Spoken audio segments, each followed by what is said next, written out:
Ed Robertson welcoming you back to TV Confidential, a radio talk show about television. Over the past several weeks, folks, as you may recall, we have talked quite a bit about the subject of women and Westerns. Women and Westerns, particularly the way in which women were usually portrayed in the early TV Westerns and the early film Westerns of the 50s and early 1960s, and how the portrayal of women has changed considerably in the Westerns we've seen in the last few years, including the upcoming independent film, The Forsaken. That makes the subject matter of The Whip, a new book by our next guest, Karen Kondazian, very, very timely. The Whip is an historical novel based on the life of Charlotte Charlie Parkhurst, an extraordinary woman who lived most of her life as a man in the days of the Old West. Charlie Parkhurst not only became a renowned stagecoach driver for Wells Fargo, but she could handle a gun, and in fact, she once shot and killed a famous outlaw. Not only that, Charlie became the first woman to vote more than 50 years before women's suffrage. And not to suggest that art imitates life, but Karen Kondazian herself has led a rather interesting life. She is an award-winning stage actress who has starred opposite Ed Harris in Sweet Bird of Youth, Richard Chamberlain in Richard II, and Stacy Keach in Hamlet, while her screen credits include appearances in such films and TV series as Hill Street Blues, NYPD Blue, The Waltons, Murder, She Wrote, Frasier, James Dean, Yes, Giorgio, and Shootout at the OK Corral, as well as a lead role opposite Kevin Dobson in the CBS crime drama Shannon. Karen Kondazian, welcome to TV Confidential. Thank you. I'm delighted to be here. I understand that you originally learned the story of Charlie Parkhurst in Cosmopolitan, of all places. Oh, my God, you got my secret. It's true. I was in my 20s. You know, all the young girls were reading, especially at that time, how to find a boyfriend. And all of a sudden, I'm reading these kind of the funny articles, and then all of a sudden, I came to a very serious, interesting article about some fascinating women of the Old West. And one of them was Charlie Parkhurst. And I read it, and I thought, God, how in God's name would a woman disguise herself? How would you carry that off? I mean, I was wanting to be an actress at 8 years old, so that interested me. How would you disguise yourself? So years went on, and I used to think about it, and then all of a sudden, my mama passed away, and I had a lot of strong feelings inside, and I thought, why don't I use those wonderful, strong feelings for something creative? My mama would like that. So I sat down, and I thought, let me see if I can do this, write this. And I had written before, but mostly nonfiction. And all of a sudden, this story just started evolving. And I visited Watsonville, California, where she's buried, in the Oddfellow Cemetery. Yes, the aptly named Oddfellow. Yes. And I talked to people, and I heard the rumors, and I heard what are the facts. And so I decided that I would really focus on this, and it took me 6 years and 27 drafts, and the interesting thing is in the New York Times obituary on her in 1880, which is also, it's in the back of the book, it said her story was so interesting that somebody should write a novel about her. So 132 years later, it happened for her. I'm very happy. Yes, and look, some stories take a lifetime or a generation or so before the right person and the right time to tell the story. But and it's certainly the case with Charlie. It's interesting. Charlie's story is not as widely known as some of the other female figures in the Old West, such as Annie Oakley and Calamity Jane, and yet I understand that her story, the fact that she became a man for all intents and purposes, is not all that unusual. No, you're exactly right. I didn't know that until I did a lot of research, and women. There were women who fought in the Civil War, who were not discovered, and then went home and had 3 children. The thing is at that time, I like to say, and it's true, that women could have no dreams. Only men could have dreams. And so, you had the cliche female roles, which were wife, prostitute, or if you could read a bit, teacher. And if your husband passed away and left you a house, you could run a boarding house. That was it. Or if you're Miss Kitty on Gunsmoke, you could run a saloon. Yes, well, that was really being a prostitute. That's how they survived. Yeah. And Miss Kitty was just a dolled-up version of it for television. But yeah, you're right. Miss Kitty. I remember that as a kid watching that. Gunsmoke. It's interesting that you are talking about the Western now because, I think we've always seen the John Waynes and Alan Ladd, in Shane, and it's a time for us to see how women lived at that time. Yeah. Real women, not made-up kind of Barbara Stanwyck ladies, but the real woman. How did she survive? I would have gone crazy. Yeah, and certainly that's one of the overriding themes that's at the essence of the Whip. Now, what was it about Charlie that moved her to make this decision? I mean, you kind of touched on it. I mean, your choices for women were limited at the time, but what was it that made her, take on, basically take on a man's role in a man's world? 30 years. Yeah.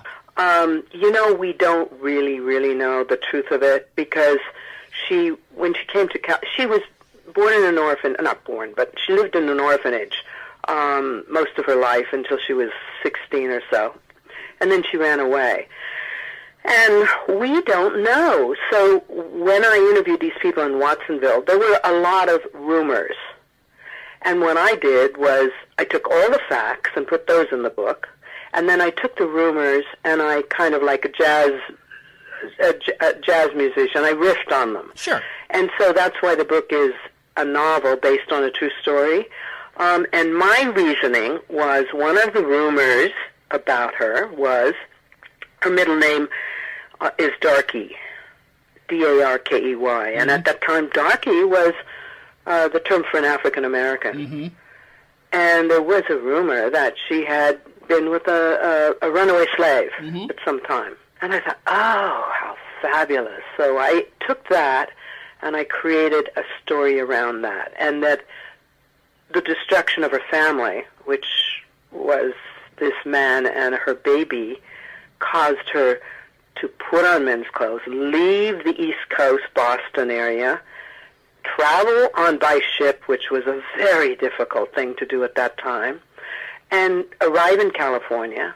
She was so good with horses. She got this fabulous job as a whip, which is, of course, a stagecoach driver. Mm-hmm. Then she ultimately ended up working for Wells Fargo. She was so good. Now, this is what's interesting, is when she died, she had all these male friends, and, everybody, that's who she was, Charlie Parker. She was famous. Those were like rock stars. Mm-hmm. The whips were television heroes, that was kids would go out and, almost try to get their autograph. Well, anyway, so she died, and when they were getting her ready for her funeral, they discovered that the famous Charlie Parkhurst, whip extraordinaire, was a woman. And they went crazy, and doctors were coming from all over to check her body, and she had had a baby. Mm-hmm. She had had a child. So, with all these wonderful clues, like a detective, I just sort of followed my scent and my instincts, and I wrote the story. And it's really a story of revenge and forgiveness. I mean, the question, and I'm going to ask you this, Ed. Sure. If someone destroyed horribly everyone that you love in this world, could you forgive them? That is the eternal question. And while it's easier to forgive than forget, because it's difficult to forget, that also affects our ability to forgive completely. And it's easy to let the past define who you are and prevent you from moving on. Yes, absolutely. Well, the book is, about this issue, and then if you can't forgive, how far would you go? Mm-hmm. That's the story of the whip. It's kind of a female Unforgiven in a sense. I've once heard somebody talk about this poor doctor in Connecticut whose wife and two girls were raped and burned to death in their beds, tied to their beds. And he survived. They thought he was dead, and he crawled out to the next-door neighbor. These people, of course, are going to be executed. And they asked him, could he forgive them now? And he said, I cannot forgive evil. Well, I don't know. I mean, I have to tell you, I, being just a woman, a lonely woman, I think I would have to take a gun and, find my way to destroy the... I mean, it's just a horrible, horrible thing that they did. And it's as bad what was done to Charlie Parkhurst's family, almost. So, I guess we're civilized. We don't do that. We let justice take its way. But in those days, you could take a gun and find revenge. You could also be put in jail for it at that time too, but it was easier to get away with it. Yeah, and again, that's what makes the whip so compelling, Karen, is that in one way it's one of the basic questions of the human condition. I mean, if we found ourselves in that situation, what would we do? And we like to think that we would be civilized, but when it comes to family, and if everything is stripped away from you, sometimes, nature takes its course. You mentioned, Karen, that in some respects, the story of Charlie Parkhurst is sort of a female version of Unforgiven. It's interesting because even though it is a novel and it's very evocative the way the best novels are, in some ways it kind of reads like a screenplay. Oh, that's interesting that you got that. You're very clever. Let me tell you something. I wrote, what I did was 25 years ago, I wrote a very bad screenplay because I didn't know how to write a screenplay. Mm-hmm. So that's how it started. And then, as I say, I took the screenplay because I had the story, and that's when I talked about, my mama passing and my deciding to write a book out of it, a novel, because I felt that there was so much more I wanted to say that you can say in a book that you can't in a screenplay, about life and about all that I've learned. There's kind of a strange spiritual thing that goes through the book, which is that in every problem there's a gift in its hand, and we create the problem because we need the gift. And that's what I did. But, I mean, you're clever to pick that up. Well, thank you, but look at you. Yes, but you talked about how you quote unquote wrote a bad screenplay, but from your bad screenplay you turned it into a good novel, and then you mentioned earlier that you dedicated 6 years to writing the book, and you went through 27 drafts. Yes. Stephen King, a name I think you're familiar with, absolutely, once said, "Writing is rewriting." Oh, my God, yes. I mean, any writers out there that are listening to this, my suggestion is to just, excuse the word, but vomit out your story. Meaning, don't try to rewrite it. Just put it all on paper. Get it all up there, even if it's 1,000 pages. Yeah. And then, as you just said, and Stephen King, as you noted, then you take all of that and you rewrite it, and you edit it, and you make it into, like a diamond. You clean it up and shine it up and find the diamond underneath. But I think most people, when they write, they start with the first sentence trying to make the first sentence perfect, and they never get any further. Yes, and so the important thing is to get past the desire to be perfect on the first try, because nobody's perfect at the first on the first try. Oh my God, no. Yeah. And all the way up until I was putting the manuscript into the publisher's hands, and I was slightly pulling it back because it's like I wanted to do another draft, and he said, "Stop it."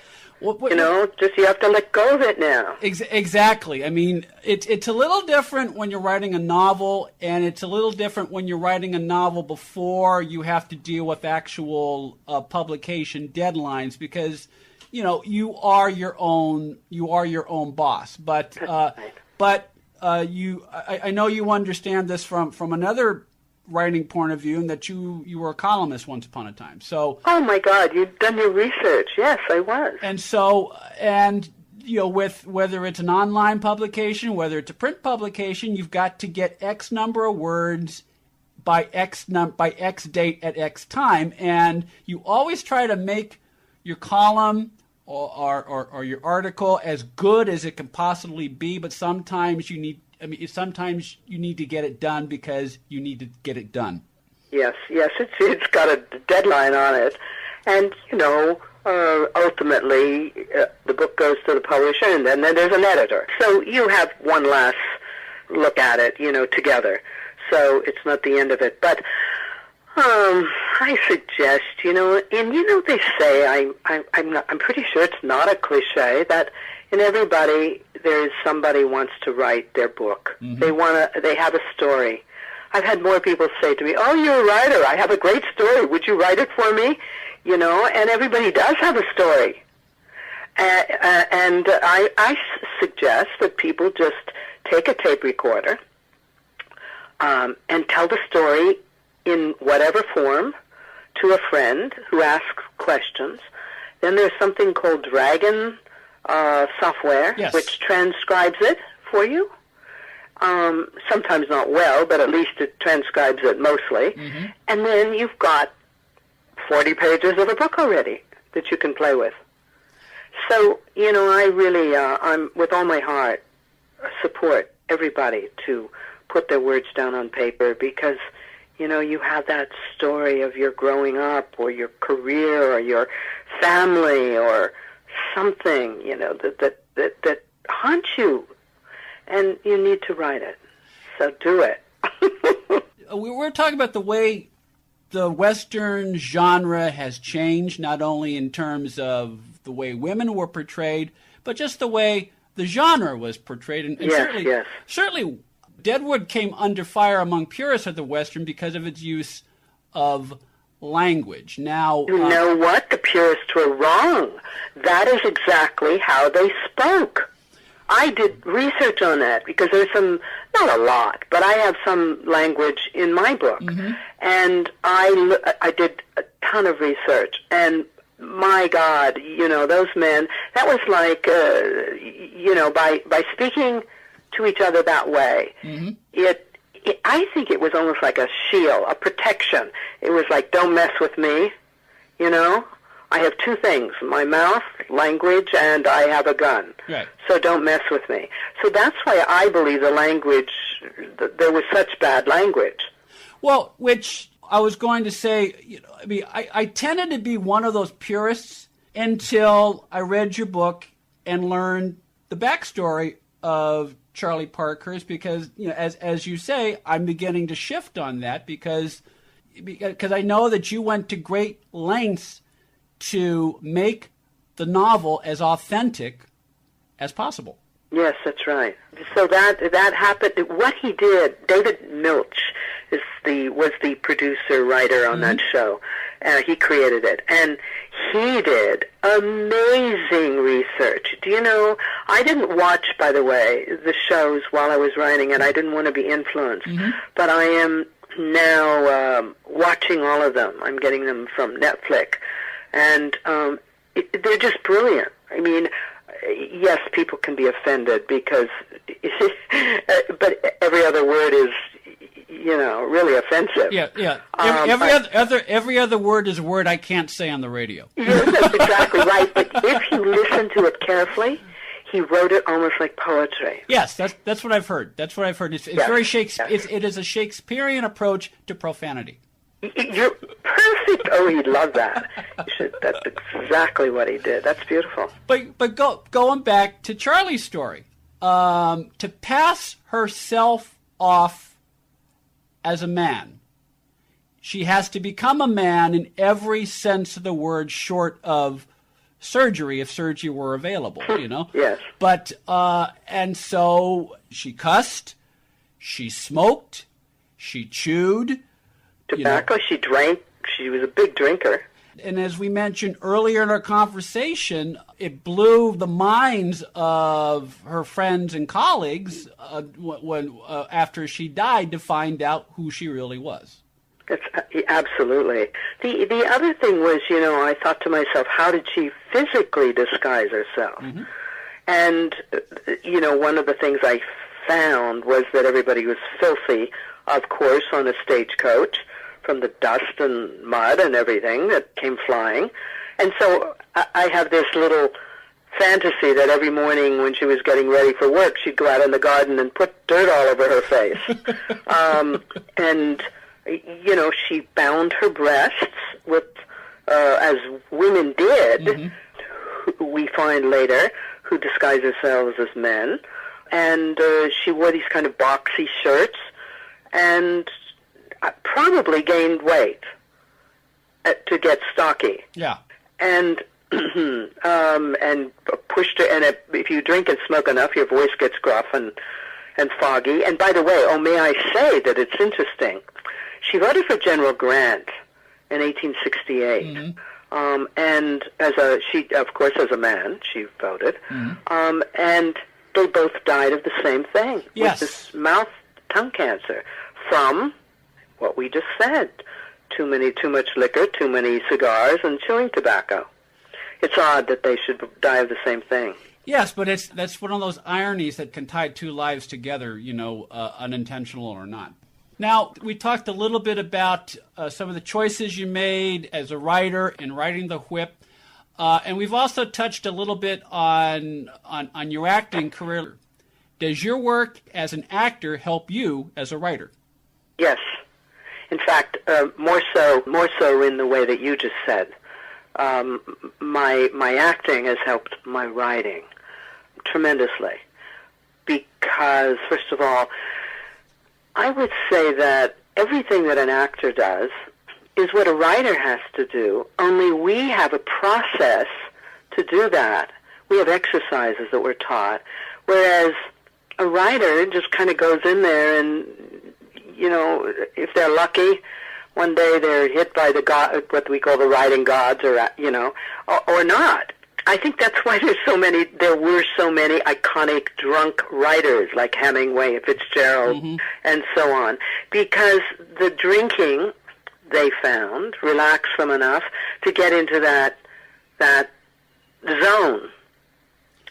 But as an actor, I have a process already, mm-hmm. which is, I'm a member of the Actors Studio, and I was very grateful to have Lee Strasberg as my teacher, who mm-hmm. was the great acting teacher, mm-hmm. Marilyn Monroe and a lot of people. Mm-hmm. But he taught me a process, which is that to bring up emotions, because actors are athletes of the emotions. To do that, there's a way, there's a method. And so I would do that simple thing with my writing, so that suddenly I could bring up, let's say in the loss part, or in the when there's an area where she's furious or whatever, I could bring that up and then write through it, write with the emotion. So that was such a lovely thing to have at hand. And I knew how to relax as an actor before you go on stage or before a camera. You have to relax so that your instincts can take over, so that you can respond to the other actor. And also you know how to improvise. And that's what writing is about. It's taking a scene and it's improvising the dialogue with the characters talking to each other. So it was such a big help. And I believe that actors, if they have the discipline, because it's a huge discipline to write, if they have that and the passion about a subject, are the best writers. You say that writing, in some ways, is a form of improvising.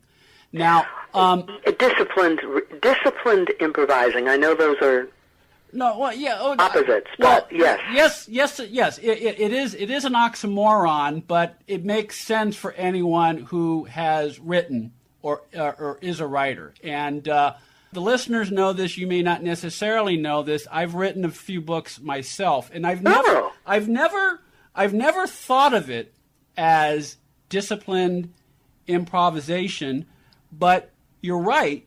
in the sense that depending on what type of book I'm working on, I usually start with some kind of outline, but I'm not always beholden to the outline, because some of my best ideas or ways to develop the chapter or the scene in the chapter comes in the process of doing, which I think you would call improvised or disciplined improvising. Yes, to let yourself be free and follow that wonderful imagination that we all have. Mm-hmm. Some people's imagination are a little further hidden.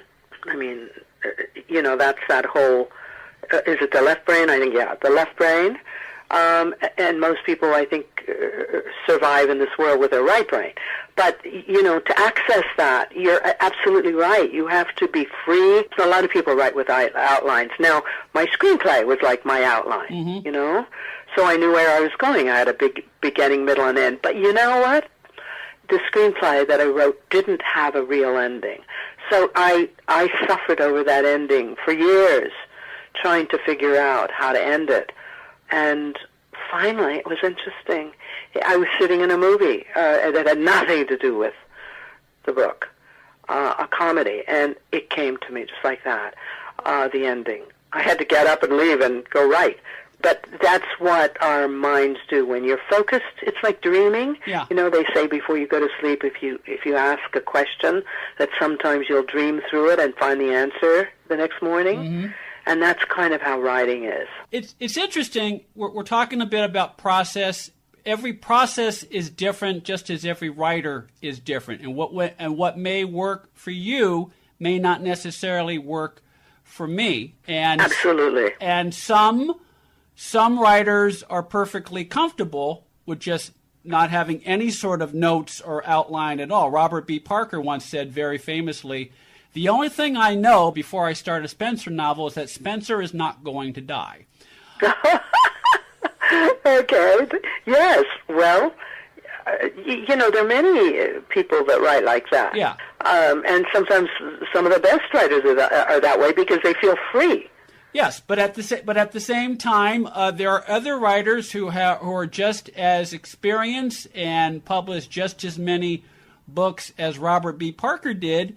And what works for them is to have at least some sort of notes or ideas jotted down. Not that they're going to stick to them, by the letter, but looking at them as a sort of a map.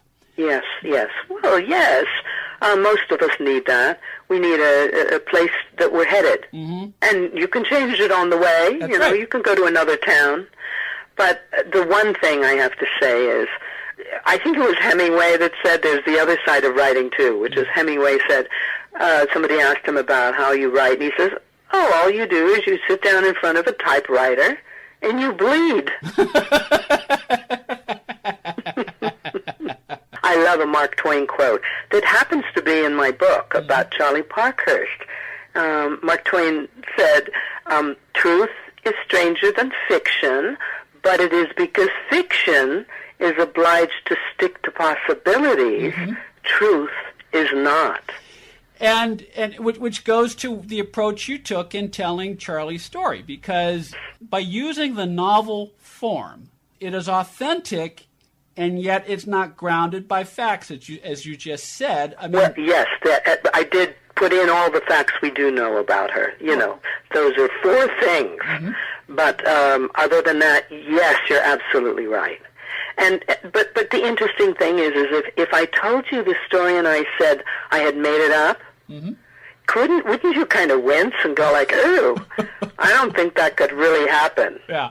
Well, I mean, just the same as the whole 4-letter word stuff. But then you put that thing to rest because you did your homework, and that's the way people talk. So, but it kind of goes to another question among Western aficionados, at least among scholars of the old Wells Fargo Stagecoach.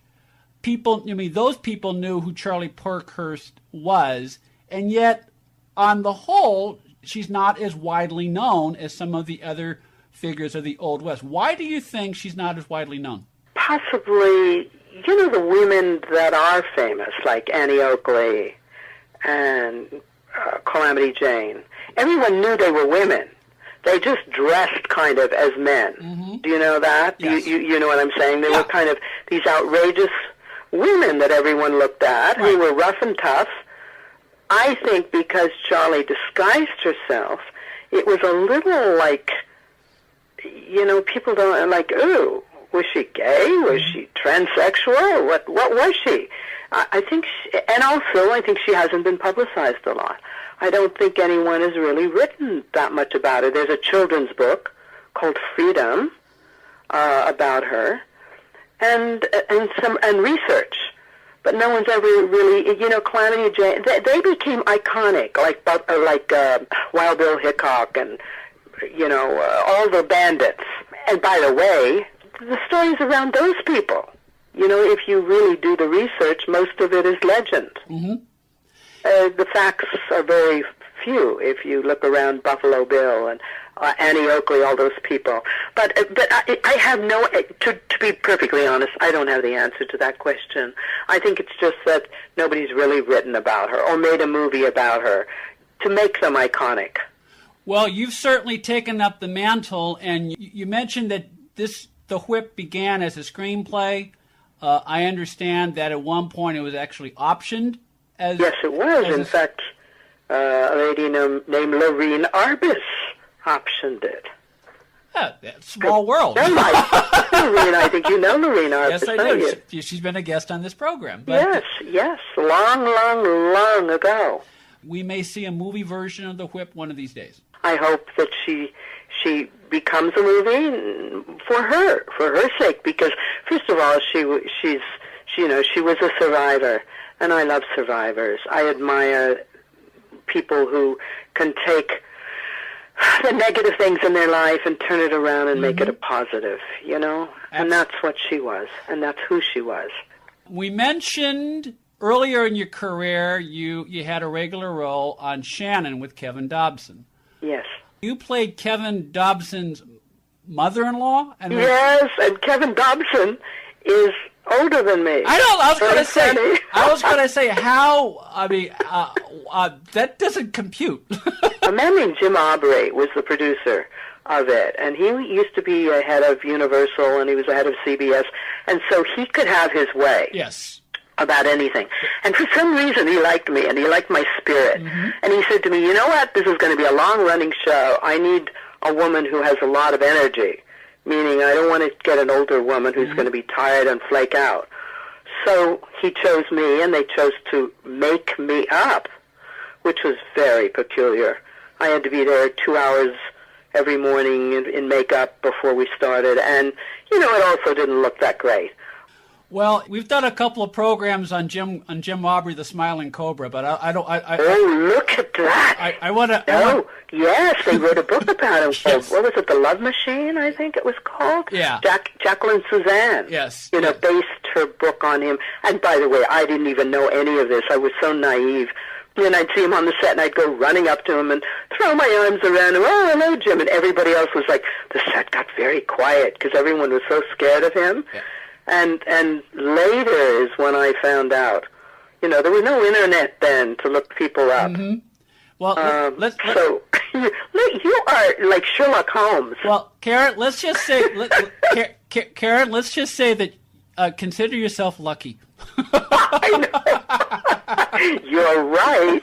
Oh my God, I could talk to you all afternoon. You are filled with good knowledge. Well, perhaps because we are up against the clock, perhaps we'll have another conversation later in the year on TV. I would love it. We'll talk about when I was 8 years old on the Art Linkletter show. I was one of those obnoxious children.